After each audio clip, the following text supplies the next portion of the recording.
Seat अपने ही विभाग में पकड़ा 1500 करोड़ का घोटाला। करीब 2 लाख मजदूरों की रजिस्ट्रेशन निकली फर्जी। सीएम सैनी से की जांच की सिफारिश।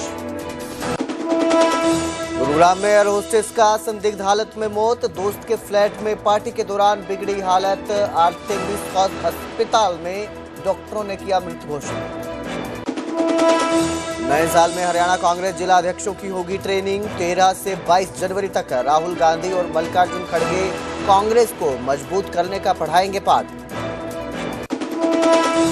कल रिटायर होंगे कार्यवाहक डीजीपी ओपी सिंह समेत 3 सीनियर आईपीएस अधिकारी। आईपीएस अधिकारी अजय सिंघल, एएस चावला और आलोक मित्तल में से चुना जाएगा हरियाणा का नया डीजीपी।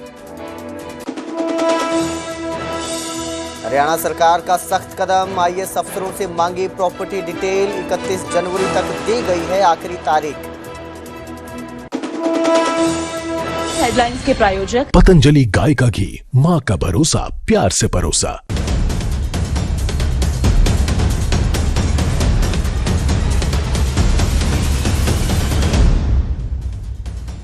नमस्कार, स्वागत है न्यूज 18 पंजाब हरियाणा में। मैं आपके साथ कुलदीप भारद्वाज। हरियाणा प्राइम की शुरुआत करेंगे कैथल से, जहां कश्मीरियों को धमकाने की 2 और वीडियो वायरल हुई हैं। आपको बता दें, एक वीडियो पहले वायरल हुई थी जिसमें हमने आपको दिखाया था, जिसमें एक शख्स कश्मीरी जो व्यापारी है, जो काम करने आते हैं, जो सामान बेचने आते हैं, उन्हें धमकाता नजर आ रहा था। अब ऐसी ही 2 वीडियो और सामने आई है। पिछली वाली वीडियो में धमकाने वाले का चेहरा नहीं दिखा था, हालांकि उसकी आवाज साफ सुनाई दे रही थी। अब ये जो वीडियो सामने आई है, इसमें धमकाने वाले का चेहरा भी साफ नजर आ रहा है। रविवार को पहली वीडियो पर पुलिस ने केस दर्ज किया है। पहली वीडियो में आवाज थी और अब दूसरी वीडियो में धमकाने वाले का चेहरा भी सामने आया है। पुलिस ने इस मामले में अज्ञात के खिलाफ विभिन्न धाराओं में मामला दर्ज किया है। सूत्रों के मुताबिक अभी जो वीडियो सामने आई है, उसमें जो चेहरा दिखाई दे रहा है, उस आरोपी का नाम सोनू बताया जा रहा है। आरोपी गांव बत्ता का रहने वाला है, बाता का रहने वाला है और 2012 के मर्डर केस में जेल भी जा चुका है। तो एक अब ये नया वीडियो सामने आया है, आपकी स्क्रीन पर है। तो बग जाओ बस जा, नहीं बस तेरे बता दे, गांव में तेरे जितने साथी है नहीं सब तक कह दिए। आने दंगे शुरू हो जाए, चाहे तो पुलिस में बग जा तो कड़ी बग जा तो उड़ता बस तेरे बता दिया। ला दिखा दे, बंदे मातरम बोल गए। क्यों नहीं बोलता फिर भारत में? कौन मतलब हम बात नहीं, हमारा कौन सा देश मतलब बाहर का? कौन सा? हमारा कश्मीर। तो वंदे मातरम नहीं बोलता? हमारा कश्मीर कोई बाहर का देश है? कश्मीर भारत का ही देश है तो भारत का देश ना, हम भी भारतीय हैं ना। वंदे मातरम नहीं बोल रहा? वंदे मातरम नहीं बोलते। चल फिर बाहर निकल, चल बाहर निकल।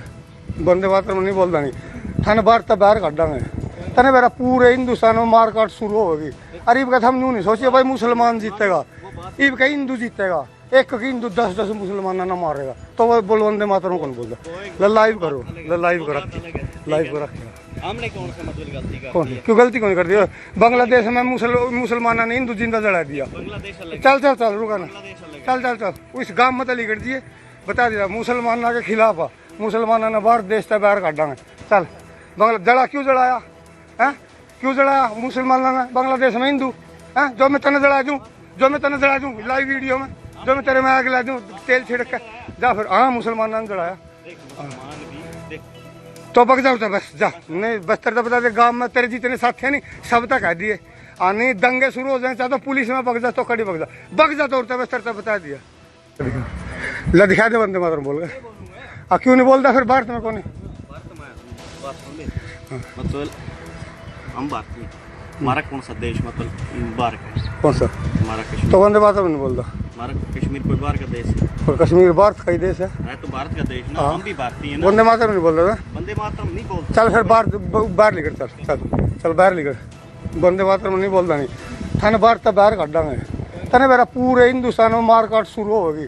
अरे हम यूँ नहीं सोचिए भाई मुसलमान जीतेगा, इब का हिंदू जीतेगा। एक और आगे बढ़ेंगे, बात करेंगे गुरुग्राम की, जहां एयर इंडिया की एयर होस्टेस सिमरन डडवाल की संदिग्ध परिस्थितियों में मौत का मामला सामने आया। सिमरन वीकेंड पर डीएलएफ फेज 1 स्थित अपनी दोस्त के फ्लैट में पार्टी करने आई थी। देर रात दोस्तों के साथ पार्टी के बाद सुबह करीब 5 बजे उसे अचानक सांस लेने में दिक्कत हुई।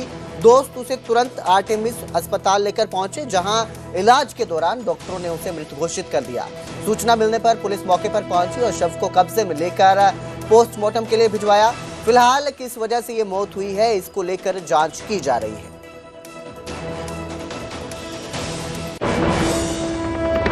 कभी मजदूरों के नाम पर बनी योजनाएं अगर लूट का जरिया बन जाएं और वर्क स्लिप ही घोटाले का हथियार बन जाए तो सवाल सिस्टम पर उठता है। हरियाणा में श्रम मंत्री अनिल विज की सख्ती से अब ऐसा ही एक 1500 करोड़ के संभावित घोटाले का पर्दाफाश हुआ है। ये रिपोर्ट देखिए।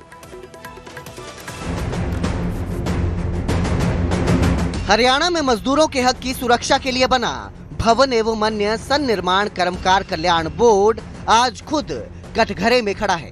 कारण वर्क स्लिप के नाम पर हुआ एक ऐसा खेल जिसने सिस्टम की जड़ों को हिलाकर रख दिया है।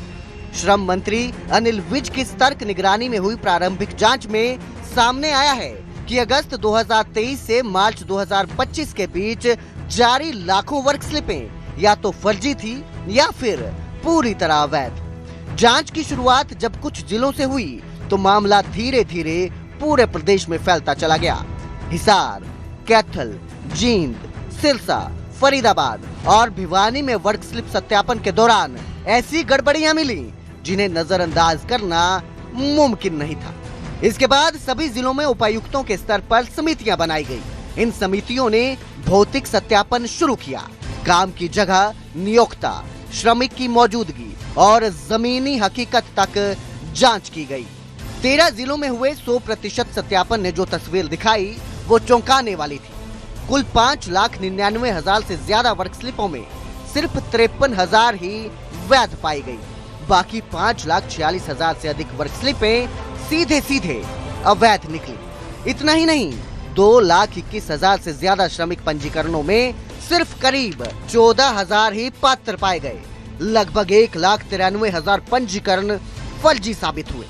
श्रम मंत्री अनिल विज ने साफ कहा है, गांव के गांव फर्जी पंजीकरण कर सरकारी योजनाओं की खुली लूट की गई। एक श्रमिक को औसतन 2.5 लाख रुपए तक का लाभ मिलता है और जब अपात्र लोग लाभ उठाएं तो सरकार को सैकड़ों करोड़ की चोट लगना तय है। जांच के दौरान नए आवेदन रोक दिए गए, आरटीएस की समय सीमा स्थगित की गई, लेकिन पेंशन, दुर्घटना और मृत्यु सहायता जैसी योजनाएं जारी रखी गई। मामले की गंभीरता को देखते हुए अनिल विज ने मुख्यमंत्री को पत्र लिखकर उच्च स्तरीय जांच एजेंसी से जांच कराने की सिफारिश की है। सवाल सिर्फ घोटाले का नहीं, सवाल उस भरोसे का है जो मजदूरों ने सिस्टम पर किया था। अब देखना यह है कि जांच की आंच किन किन चेहरों तक पहुंचती है। Bureau report, news 18, Punjab, Haryana. Haryana के Olympic gold medalist Neeraj Chopra और हिमानी मोर की तीसरी रिसेप्शन पार्टी सोमवार रात पानीपत के समालखा स्थित द रॉयल वेनेशियन रिजोर्ट में आयोजित हुई। ये रिसेप्शन हिमानी मोर के परिवार की ओर से दी गई।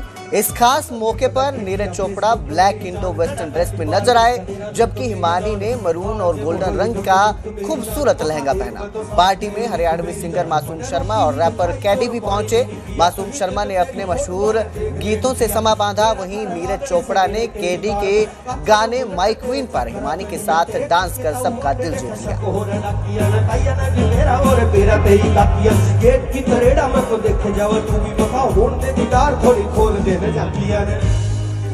बात कोई शानी लिख दूं के तेरे पे, कहानी लिख दूं के मैं खुद ने, राजा लिखना चाहूं तने मेरी रानी लिख दूं के। बात कोई शानी लिख दूं के तेरे पे, कहानी लिख दूं के मैं खुद ने, राजा लिखना चाहूं तने मेरी रानी लिख दूं के। तबाही है तबाही मारा भाई, तबाही है तबाही मारा भाई, तबाही है तबाही मारा भाई, तबाही है तबाही मेरा भाई, तबाही है तबाही मेरा भाई। आग गई दुनिया के कोने में मिलाई, सोने वाली बांधी है बांधी चढ़ाई, तबाही है तबाही मारा भाई। Thank you so much, thank you Himani, thank you Neeraj. News 18 से खास बातचीत में शिक्षा मंत्री महिपाल ढांडा ने कहा कि 2025 में हरियाणा सरकार ने शिक्षा के बुनियादी ढांचे को मजबूत करने का काम किया है। पूर्व मुख्यमंत्री मनोहर लाल और वर्तमान मुख्यमंत्री नायब सिंह सैनी के नेतृत्व में ऐसा वातावरण बना है जहां बच्चे निर्भय होकर शिक्षा ग्रहण कर सके। उन्होंने कहा कि नई शिक्षा नीति लागू होने से तकनीकी और उच्च शिक्षा के छात्र सीधे उद्योगों से जुड़ रहे हैं। सुपर 100 जैसे कार्यक्रमों से सैकड़ों बच्चे आगे बढ़ रहे हैं। अप्रैल 2026 तक ऑनलाइन ट्रांसफर पॉलिसी लागू होगी। विपक्ष पर भी उन्होंने निशाना साधा और कहा कि उनके कार्यकाल में शिक्षा में कोई ठोस काम नहीं हुआ। साल 2025 अपने अंतिम चरण में है और 2026 का आगाज होने वाला है। हमारे साथ महिपाल ढांडा है, शिक्षा मंत्री हैं हरियाणा सरकार के, उनसे बातचीत करते हैं। ढांडा जी, जिस तरह से 2025 अब जाने वाला है और आप सरकार को भी बने हुए लगभग 1.25 साल ही हुआ है, क्या ऐसी उपलब्धियां विभाग की रही हैं जो इस साल के अंदर आप लोगों के द्वारा की गई? देखिए, हमारे सम्मानित मुख्यमंत्री नायब सैनी जी वास्तव में बहुत दूरदृष्टि रखने वाले नेता हैं।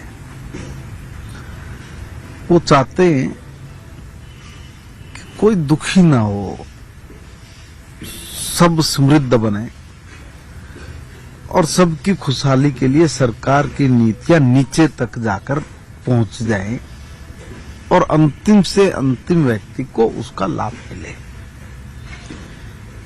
ठीक मनोहर लाल जी जब माननीय मुख्यमंत्री थे, उन्होंने जिस ईमानदारी के साथ इस प्रदेश की राजनीति का वातावरण बदला, वो वातावरण और उस वातावरण का सबसे ज्यादा असर अगर कहीं पड़ा है तो एजुकेशन विभाग के ऊपर पड़ा है।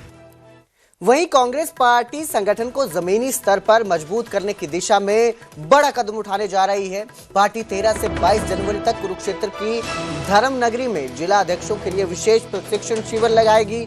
ट्रेनिंग दी जाएगी जिला अध्यक्षों को। इस शिविर में लोकसभा में नेता प्रतिपक्ष राहुल गांधी और कांग्रेस अध्यक्ष मल्लिकार्जुन खड़गे एक दिन उपस्थित रहेंगे और जिला अध्यक्षों से संवाद करेंगे। राहुल गांधी जिला अध्यक्षों के परिवारों के साथ डिनर भी करेंगे। मध्य प्रदेश की तर्ज पर अब हरियाणा और उत्तराखंड में ये मॉडल लागू किया जा रहा है। शिविर में बूथ लेवल संगठन कार्यकर्ताओं को प्राथमिकता और रणनीतिक प्रशिक्षण दिया जाएगा। तो ट्रेनिंग दी जाएगी ताकि हरियाणा में कांग्रेस संगठन जो है वो मजबूत हो सके। हरियाणा पुलिस को नए साल 2026 में नया पुलिस महानिदेशक मिलने जा रहा है। मौजूदा डीजीपी ओपी सिंह 31 दिसंबर को सेवानिवृत्त हो रहे हैं, रिटायर हो रहे हैं। इसी के साथ डीजीपी रैंक के अधिकारी मोहम्मद अकील और आलोक राय भी रिटायर होंगे। सीनियर आईपीएस अधिकारी हैं, ये भी 31 दिसंबर को रिटायर हो रहे हैं। सरकार ने नए डीजीपी की नियुक्ति को लेकर 5 वरिष्ठ आईपीएस अधिकारियों का पैनल यूपीएससी को भेजा है। इस दौड़ में वरिष्ठ आईपीएस अधिकारी अजय सिंघल का नाम सबसे आगे बताया जा रहा है, जबकि आलोक मित्तल और एएस चावला भी मजबूत दावेदार हैं। 1-2 दिन में यूपीएससी की बैठक के बाद 3 नाम हरियाणा सरकार को भेजे जाएंगे, जिनमें से एक नाम पर अंतिम मोहर लगेगी।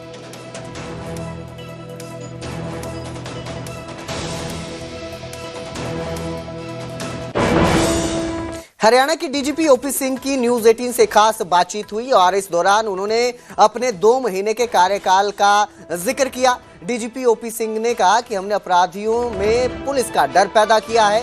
2 महीने में 5000 से ज्यादा अपराधियों को जेल में डाला है। इसके साथ ही डीजीपी ओपी सिंह ने अपनी रिटायरमेंट को लेकर कहा कि उन्हें पहले से पता था 31 दिसंबर को रिटायर होना है। इसमें कोई वहम उन्होंने नहीं पाला।